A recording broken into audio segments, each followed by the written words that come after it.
Understanding market structure and the overall trend of the market is incredibly important. You want to make sure that you're on the right side of the market when you're trading. The old saying goes, the trend is your friend until it ends. One of the most important things is being able to understand when the trend is starting to end so that you can make proper trading decisions so that you're not caught on the wrong side of the market when it does decide to change. That's where the concept of understanding breaks of structure versus change of characters and what change of characters imply is an incredibly important concept, and we'll be building on to this as we begin to increase our level of depth and understanding of the overall strategy and how it integrates to supply and demand. So when we're looking at a standard uptrend, we're seeing price putting in higher highs and higher lows, breaking the previous higher high and creating a new higher high. That's a break of structure, and the break of structure is showcasing that we are continuing to move in an uptrend. We're seeing that series of higher highs and higher lows. We're breaking structure, breaking previous highs, forming new higher highs. And when we're in an overall bullish trend, our expectation is that price will continue to print higher highs and higher lows, and that will showcase an uptrend continuing. Now, how do we invalidate an uptrend? We see the previous higher low being taken and price moving to the downside. That's what we would consider a change of character. So when we're looking at an example of a standard uptrend in a bullish market and how it relates to a change of character, our initial expectation is that price will be creating higher highs and higher lows, higher highs, higher lows, higher highs and higher lows. And as long as we're completing that process in succession, we are in an uptrend. Now, as price pulls down to make a higher low, we're expecting that the next move will be to break the previous high, creating a higher high. So once we form that higher high, we're expecting that as price begins to retrace, that at some point price is going to find a level of demand to then form a higher low and then continue to move to the upside. But what happens when the trend switches, we then, instead of forming a higher low, we break the previous higher low, forming a lower low, and that is known as a change of character. The character initially was bullish. We were making higher highs and higher lows. We've now broken the previous higher low, invalidating a bull trend, and we've now formed a lower low. And one thing to note, because we formed this lower low does not mean that we have immediately started a downtrend. The way we then confirm that a downtrend is taking place is once we formed a lower high and broken this previous lower low, forming a new lower low, that's when we can definitively say, okay, the trend has begun to shift bearish. And again, what we would understand when we see a bearish trending market is that price would be creating lower lows and lower highs with the expectation of that continuing. The way a bearish trend would be invalidated is if the previous lower high is broken and a higher high is formed. That would be our change of character from bearish to bullish. So if we're looking at in a similar example, we have price putting in lower lows, lower highs, lower lows, lower highs, lower low. We're expecting price to form a lower high at some sort of supply area and then continue down to make a lower low. But instead, price breaks the previous lower high and forms a higher high. This is a change of character from bearish to bullish.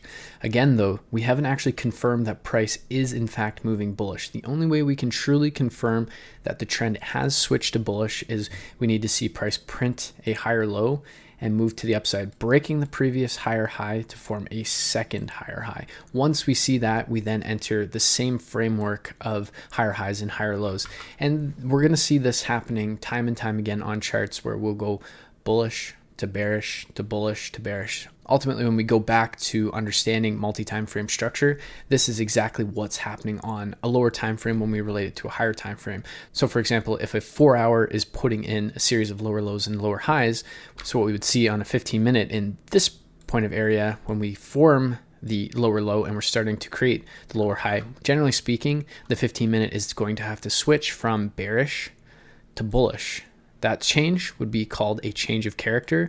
And then once we create another higher high, we have now confirmed a bull trend on the 15-minute. And then again, if we look at this spot where we form the lower high and then start to form our lower low, we would see the 15-minute or a lower time frame creating higher highs and higher lows. Then price would then break to the downside, breaking the previous higher low, forming a lower low, and then continue to move to the downside. This would be the change of character from bullish to bearish, and this would be the change of character from bearish to bullish. It's as simple as that, but it's an incredibly powerful concept that we really need to understand when we're looking at market structure, when we're looking at trading supply and demand, because once we go a little bit further into supply and demand and start combining everything that we've learned into a trading model, what we'll begin to see, and I'll be getting a little bit ahead of myself when I say this, but just to conceptualize it and keep your mind thinking, is when we have, say, a higher time frame supply zone such as this, price comes into that higher time frame supply zone, we drop down to our lower time frames. This is the type of price action that we are going to be looking for to begin looking for entries on that lower time frame, because at the end of the day, we want to see price starting to change into our overall trend that we're looking to catch. So seeing as this is supply, we'd be looking to sell. If we want the best chance of success for our trades, or the best edge or probability in catching that successful trade, we want to wait for the lower time frame trend to also align with our overall trade idea. So in this case, we're looking to sell. We'd be wanting to wait for bearish price action on a lower time frame, understanding the fractal nature and multi-time frame application of market structure so that we can put ourselves in the best position to win. One thing to also note, and we'll go into this a little bit further once we jump into liquidity, but if we have, say, price creating lower lows and lower highs, we get that change of character, but then price then begins to move to the downside. This is what we would know as a liquidity grab. It essentially took all of the orders that rested above this previous high, but then continued the trend. If we're looking at it from a market structure mapping perspective, instead of this being a lower low and this being a lower low, what actually is happening is this is one price leg. This would be the lower high. This would be the lower low. This would be the lower low. This would be the lower high. This low would then be disregarded. But we wouldn't know that until it happens. And this is why it's so important to wait for that secondary point of structure to be made when you see that change of character to really validate a trend. Now, of course, if you want to be aggressive and start looking at a change of character on that initial break of structure, you absolutely can.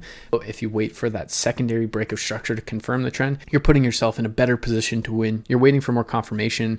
Therefore, you're increasing the overall probability of that trade working out, or that trend starting to actually form in your favor. Of course, there are positives and negatives to being conservative or aggressive when it comes to applying this sort of information. If you're conservative, you might miss trades. If you're aggressive, you might take more losses. But as we dig into more concepts, we'll be able to add certain things that will help improve your overall edge. But at the end of the day, the most important thing is understanding how these change of characters integrate to the multi-time frame aspect of the chart, because what you're going to see when you look at any price chart, any trend, we're going to see this type of market structure playing out when we're switching from bullish to bearish, bearish to bullish. Initially, we had a bullish character or bullish market structure. Once we break the previous higher low, we have then switched the character from bullish character or bullish structure to bearish character or bearish structure. In this case, we are seeing bearish market structure or bearish character, and then we broke the previous lower high, forming a higher high. We've now switched from bearish character or bearish structure to bullish structure or bullish character, which is why it's called the change of character. And one thing to finally just mention is break of structure versus change of character. At the end of the day, they are one and the same. The only difference and the underlying difference that makes a change of character different from a break of structure is the change of character changes the trend. The break of structure is just simply a break of structure and can apply both ways. But generally speaking, if we're looking at break of structure, we have said that price is respecting the trend and it's doing what we expect. So if we see a break of structure to the upside in a bull trend, we're expecting higher highs and higher lows, and we're seeing higher highs forming via that break of structure.